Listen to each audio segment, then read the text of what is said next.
Welcome to Grade 1 View, the podcast for future CRNAs by future CRNAs, a partnership between AANA and Beyond the Mask.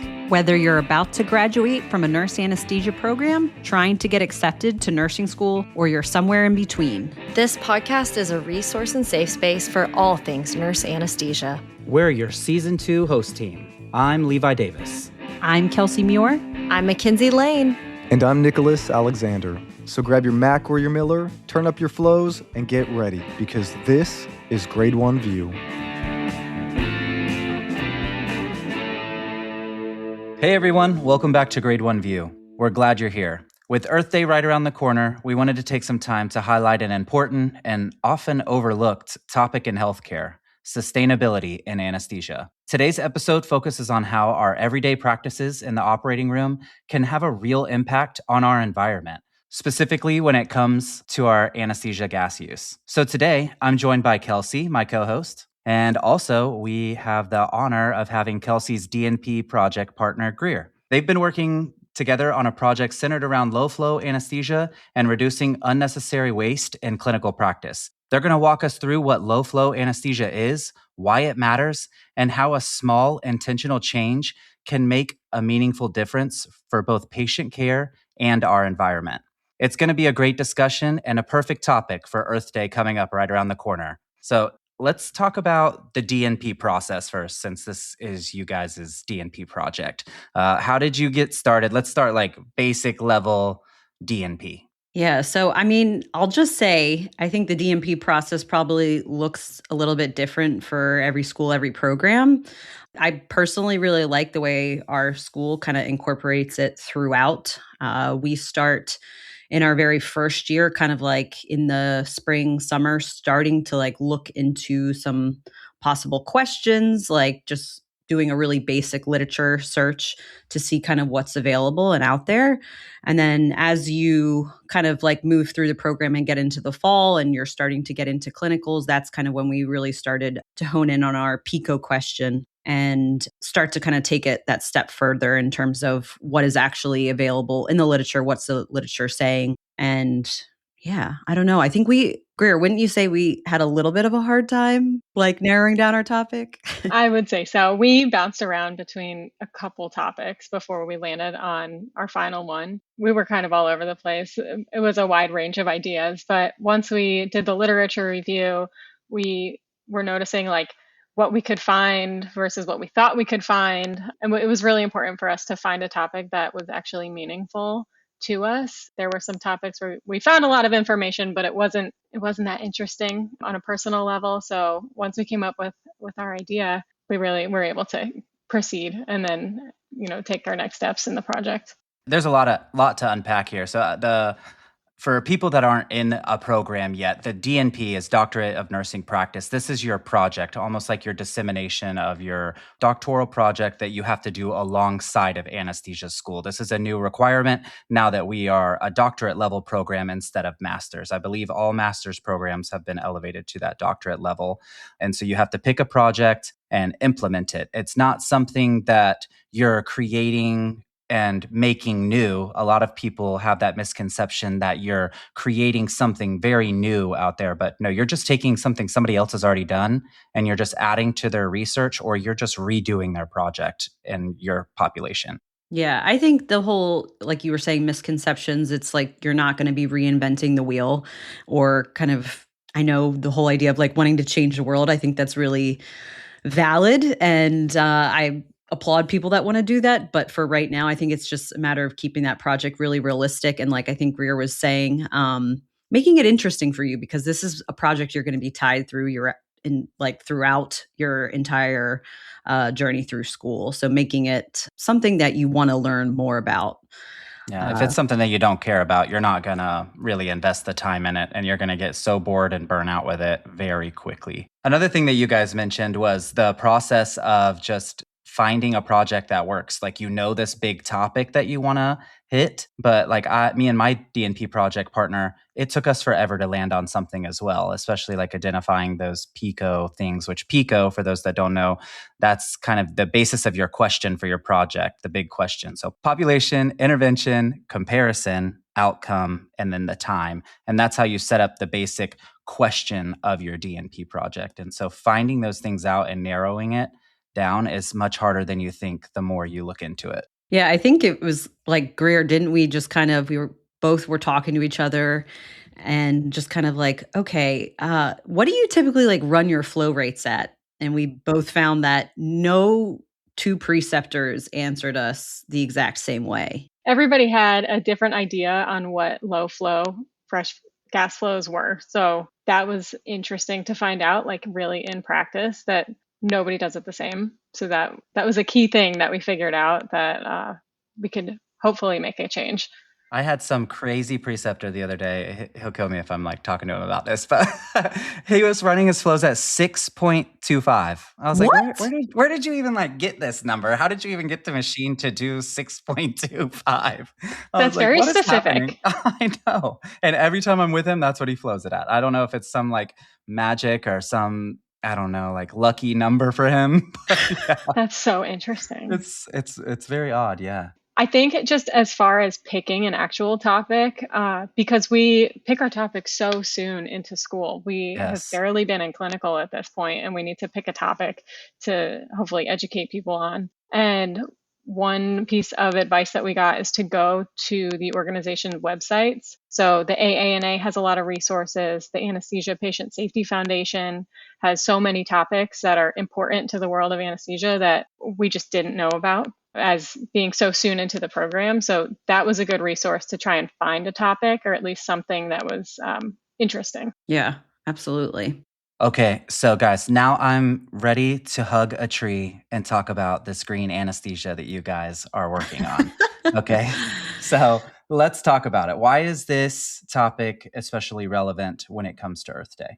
So as far as our project, we're focusing on the use of low flow anesthesia.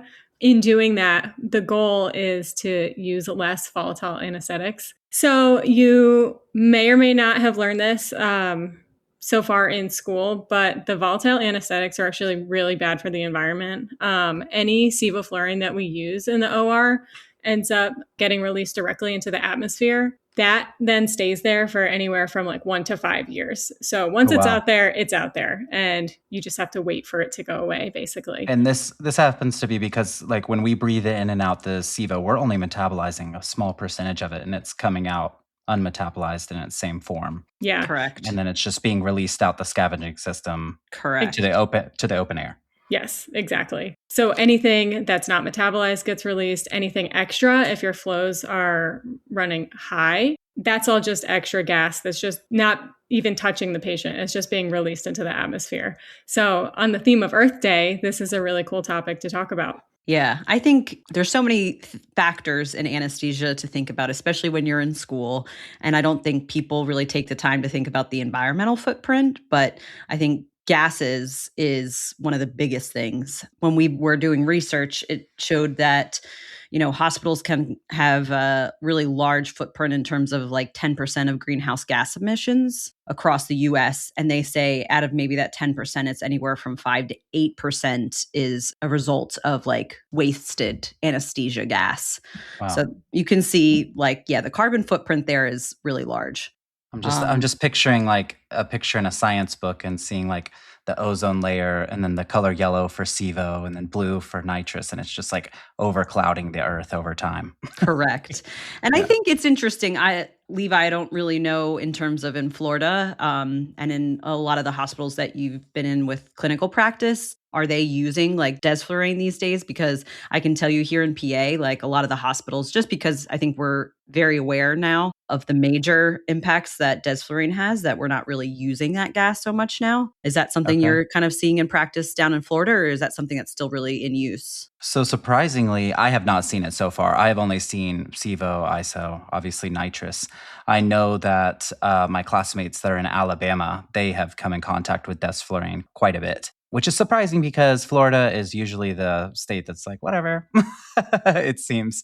But like they took recycle. We don't even recycle in my county. They were like, it's too expensive. And so just use your recycling bin as trash. So it's a problem. Like globally. So yeah, it's surprising that we don't have desflurane here. Well, that's good. I love to hear that. So, yeah, I mean, the majority of it, obviously, that we're seeing here in Pennsylvania is sevoflurane. Obviously, still sometimes we'll have vaporizers for ISO or DES, but yeah, it's just kind of crazy how something so small can make such a big impact. Yeah, listening to, if you guys haven't listened to Olivia's episode from season 1, she did an episode on Earth Day and sustainability as well. And she really goes into great detail with Kevin about the gases, and listening to her podcast on that and relating that to the amount of coal that is burned or the amount of miles a car is driven. And I think she goes into even like charging a cell phone and how many cell phones it takes to charge. It's like the equivalent of one surgery center for a year. To those numbers. It was shocking. Yeah. Yeah. I think that's something that makes it really hard, like, to understand, because we can say we're using a bottle of Sevo, but what does that actually mean? So to put, give it some context to real world examples that you can understand makes it a lot easier and makes people more willing to make a change. It's like the shock factor of it is pretty wild. So relating back to our DNP process here. So for your PICO question, your patient population, is the patient the Earth? What did you guys put as your like population? So our population is anybody who gives anesthesia. So we're looking at educating SRNAs, CRNAs, residents, fellows, and anesthesiologists. So we want to tackle everybody, just get the word out. Yeah. So the P for population is whoever's providing the anesthesia. Okay. Yeah. I see. And I think what we were finding, like we were mentioning kind of at the beginning of the podcast, in terms of when we were asking people like, okay, well, what do you typically run your flow rates at during the maintenance of anesthesia? And nobody was really giving us like the same answer. I think that is where we found is like the problem. Although low flow is not a new term, it's just the fact that maybe people have not been educated enough, or maybe are not up to date on what really delineates what low flow is. So that's where we are kind of like aiming our project really kind of at hitting, is just that re-education process for some folks. Okay. So that would be your I in your PICO. Your intervention is the low flow. Correct. So or like, look at us connecting. Implementing education in order to hopefully have the outcome, which is reduced anesthetic waste gas and lower flow rates. All right. Speaking of your implementation, can you give us a quick overview of what low flow anesthesia really means in practice? Yeah. So low flow essentially refers to kind of reducing your fresh gas flow rates during the maintenance phase. So meaning for SRNAs that are just starting out, that's not during induction. When you're, intubating, you're going to have a higher flow rate at that time. But after, the airway's been secured and you're now, again, what they say in the maintenance phase of your anesthetic, it's reducing your flow rates. And people, again, have a hard time understanding what delineates low flow, but we say it's actually 1 liter or 0.5 to 1 liter per minute is what delineates low flow. They say more of what, Greer, it's like a minimal flow is 1 to 2, which obviously I would rather see that than you were telling me your preceptor running at 6.25. Listen, I'll take the 1 to 2 liters per minute if that's all I can get. But yeah, so that's really what it means to be in a true state of using low flow. Okay. So when you induce your patient, you turn on your ventilator, you're flipping on your vaporizer to whatever percentage you've calculated for that patient. You're watching your inspired and expired numbers, trying to achieve the MAC level that you want. Are you keeping your flows at a certain rate until it's almost equilibrated between inspiratory and expiratory? Or when do you actually initiate the low flow? So I'll initiate the low flow almost right away. So I'll, secure the tube, turn the ventilator on, turn the gas on, and then basically turn my flows down to 1 at that point. Okay. If the patient needs more gas, I'll just go up on the vaporizer setting. Unless they're showing that they need something more than that, then obviously, do what makes sense. But like at the beginning of the surgeries anyway, you're really not even doing surgery yet. We're just kind of prepping and waiting. So it is a good time. Valley of the prep. Yeah, it is a good time to see like what you can do. And it turns out, you can just turn the flows down right away.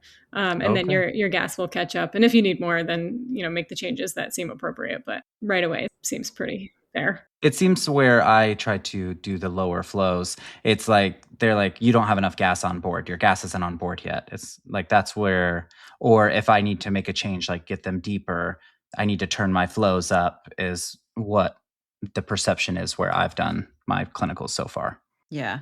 It definitely, I think everybody's going to practice a little bit differently, which we have alluded to in episodes before. No two people, practice anesthesia the same way. I also am kind of similar to Greer in the fact that obviously we're probably a little also more aware of our flow rates since it is our project. But like we were mentioning, it's like the prep, at least that is easily going to take 10 to 15 minutes. And I think everybody probably has done that where they've tried to maybe run their flow rates a little bit higher to get more gas on, which of course, yes, makes sense. But then again, you're then starting to battle hypotension because the patient isn't being stimulated and you're trying to get them to an appropriate MAC level. So I feel like with the low flow, you can allow that equilibration to kind of like happen, the whole, time constant, which we remember it's going to take a period of time. And I feel like if you can actually, if the patient has enough on board in terms of, whether it's a little bit of propofol, a little bit of fentanyl, a little bit of Versed or something, all that lovely, synergistic effect, which yes, I love that word, synergistic. Yes. It's great. And then it's not great because when you're a student and you're trying to learn about this synergy and you overshoot it. Correct. You're sitting there waiting like, wake up, please. Exactly. But we think that instead of like kind of dunking the patient, I feel like you can allow them to achieve that necessary MAC level before actually incision just by running it lower. Your flow rate's a little bit lower. So I'm thinking of like a pool, since we're coming up on summer, instead of jumping into the deep end, you're more of like one of those tide pools where you kind of like walk in, no steps, and it just gets deeper and deeper gradually. I like exactly. Yeah, there you go. It's a good way of thinking it. So what are the benefits of using low flow anesthesia that we haven't discussed yet? Well, I feel like we've talked about the environmental benefits quite a bit. There is, of course, a cost reduction. When you're using less anesthetic gas, you're going to pay a lot less money for it. There's one statistic that was floating around: by reducing your flows from 3 liters per minute to 1 liter per minute, you can save about 50% of the anesthetic drug cost. So, I mean, isn't that wild? 50%. It's a big change. I'm thinking about how much money your preceptor will save going from 6.25 to 1. He's going to kill me if he hears it. It's a hypothetical. Yeah, right. But there is a big cost benefit, which again, being SRNAs, that's not our primary focus at this point in time. It's just, making it through that surgery with the patient safely. So that is a benefit that in the long run, I think would have a greater impact. As far as caring for the patient in a longer surgery, turning your fresh gas flows down, you have better temperature control, you have less incidence of hypothermia, and you also have less airway desiccation. So it helps to maintain that humidity in the airway, which is a really great benefit that you can see in the longer surgeries. Yeah, so that's what I was about to say, especially the longer cases. I'll never forget when Greer texted me one day after clinical, and she was like, Kelsey, my patient was starting to be, I think it was a big belly case or something. So a lot of exposure, obviously. The patient, despite having a bear hugger and, maybe warm fluids, was getting pretty chilly. And so she's like, I reduced my fresh gas flow to literally 0.5. And she's like, I saw the temperature increase. There really is something to this. And we're like, oh my gosh, proof is in the pudding. I couldn't believe it. I was like, I've seen it on paper, I've read a lot about it. And then just to see it happen in real life was it was a huge moment for me. That's validating. It was especially a big because win.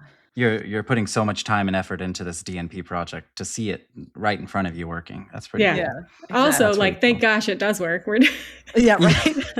We're not just touting this. Can you imagine? I know. Which, that's okay, guys. If your DNP project doesn't work, that's okay. You're not going to fail. You're not going to not get your doctorate degree, because if something doesn't work, that's data that says, well, that we tried it, it didn't work. That's still data that can be pushed forward. And so that's still approved and good enough DNP project to cross that graduation stage. Yeah, So that threshold. Exactly. yes, but it is definitely validating. It feels good whenever your project is actually working. Exactly.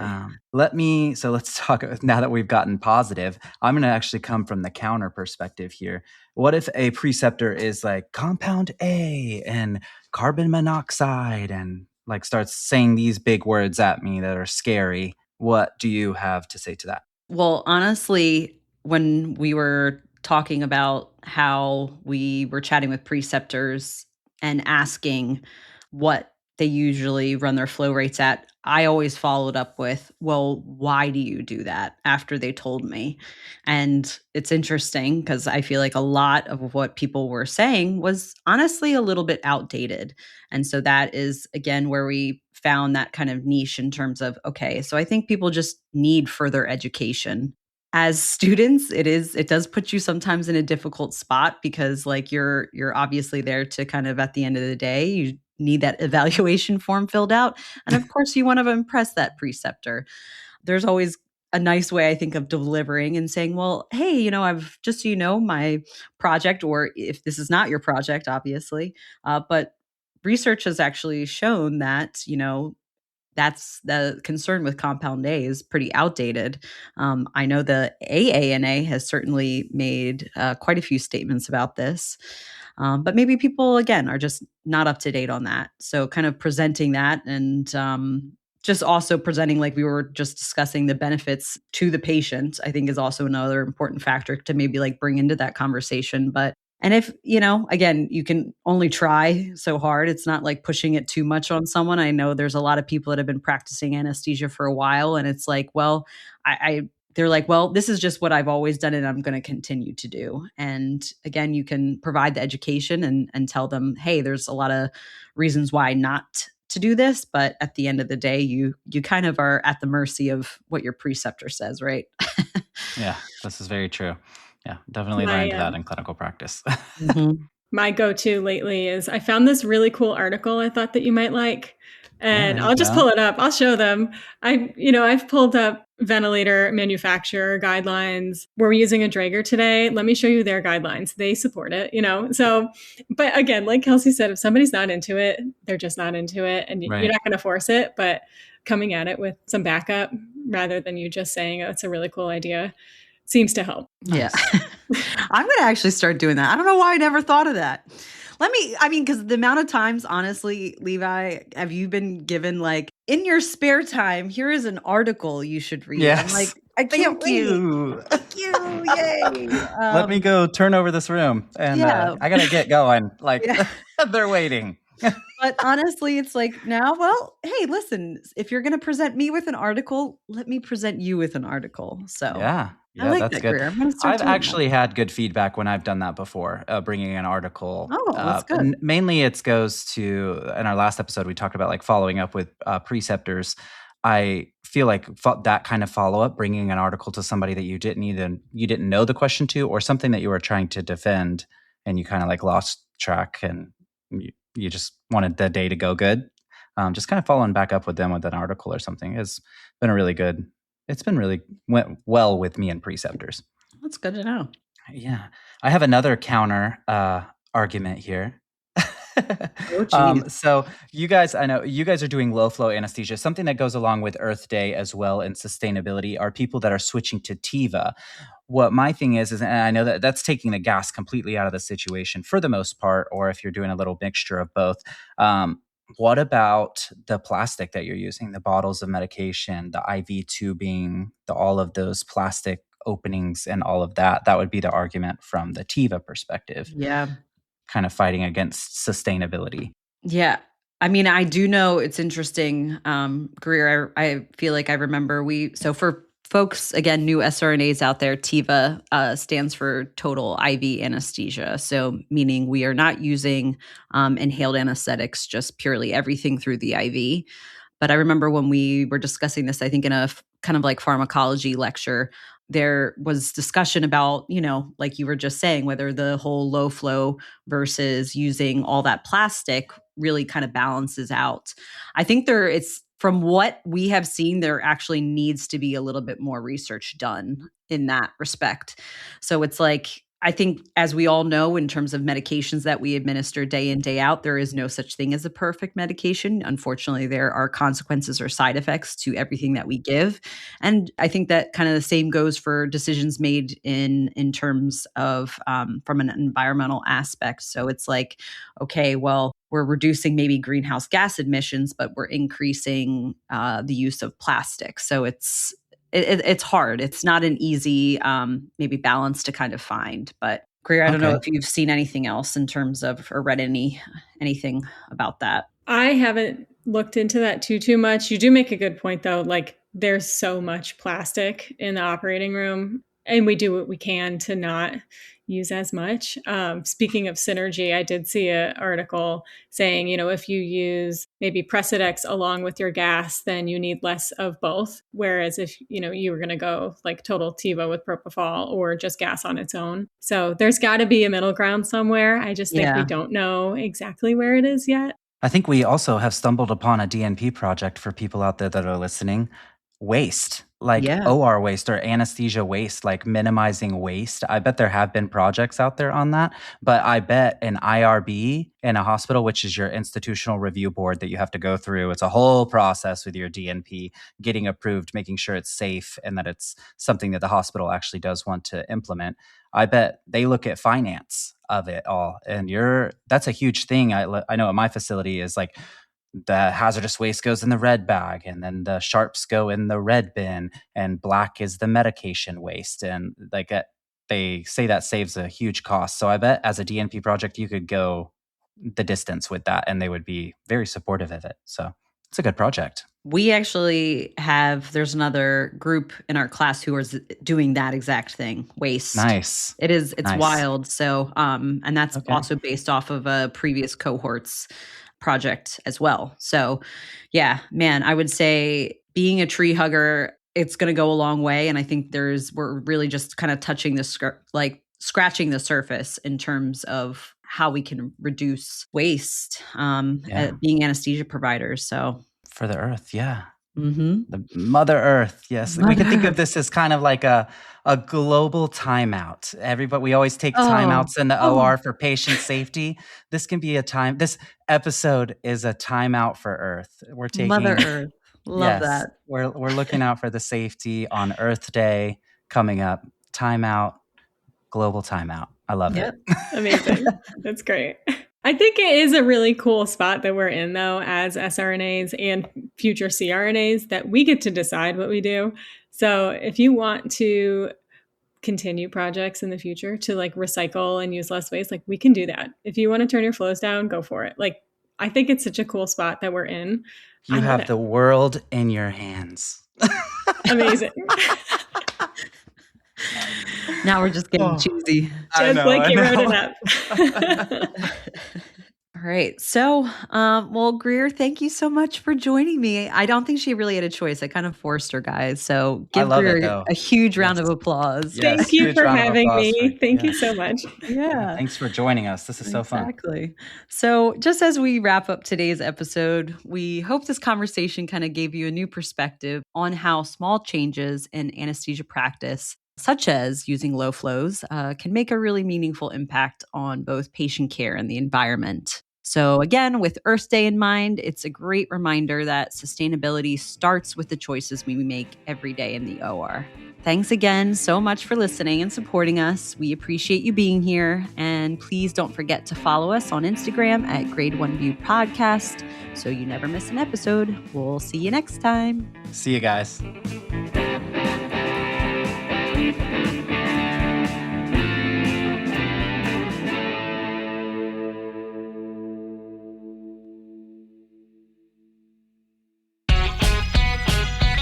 Hey everyone, big news! We've launched a brand new Beyond the Mask website, professionally redesigned to give you a better experience. It's easier to navigate, better organized, and makes it simple to find episodes, explore our exclusive series, and access helpful resources for CRNAs, including CE credits and the 1099 CRNA Institute. Check it out at beyondthemaskpodcast.com.